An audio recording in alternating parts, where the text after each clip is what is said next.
I want to show you one really cool little trick here. It's called rim lighting, and you can be very creative with this. So I've taken my 6x6 scrim and I've put a black sheet over that and put my model really close. Okay, you're going to want the model close. Don't let her get out or shoot with your lens over here because you'll get lens flare.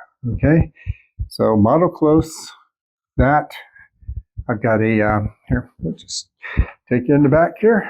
We have a strobe in the back, and yeah, that's how that works. So what I'm going to do is I'll just shut off this light and use the strobes only, and I'll take some shots, and you'll see what that looks like. Okay, happy shooting. Subscribe, like, see ya, bye.